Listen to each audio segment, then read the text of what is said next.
ধৈর্য ধরো, হাল ছেড়ো না, চেষ্টা তুমি করে যাও। হাল আমি না ছাড়লে কি হবে? হাল আমাকে ছেড়ে ঠিকই চলে যায়। আর তার জন্য কি করি আমরা?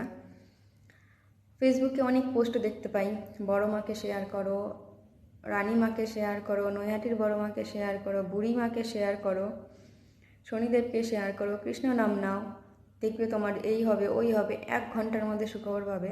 1 ঘন্টার মধ্যে সুখবর পাবো সেই আশায় আমরা বোকার মতো শেয়ার কমেন্ট লাইক করতে থাকি, কিন্তু আসলেও কি কিছু হয়? কিচ্ছু হয় না। আর পুরোটা হয় যার ইচ্ছেতে না, সেটা হচ্ছে ভগবান, ওপরওয়ালা। উনি না চাইলে কোনো দিনও কারোর জীবন ঠিক হবে না। যতই মানুষ বলে কষ্ট করেছি, হাল ছাড়িনি, আমি হাল ধরেই ছিলাম। হ্যাঁ, তুমি হাল ধরেছিলে, কষ্ট করেছিলে, কিন্তু সাপোর্ট তোমাকে ওপরওয়ালা করেছে।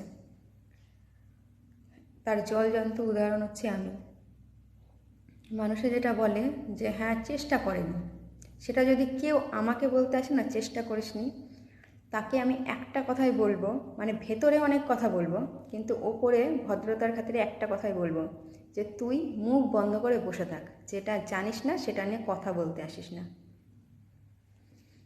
যতদিন ওপরওয়ালা না চাইবে, আমি হাজার চেষ্টা করেও আমার জীবন ঠিক করতে পারবো না। তাই এখন হাত পা গুটিয়ে আমি ভগবানের উপর ভরসা করে ওপরওয়ালার ভরসায় বসে আছি।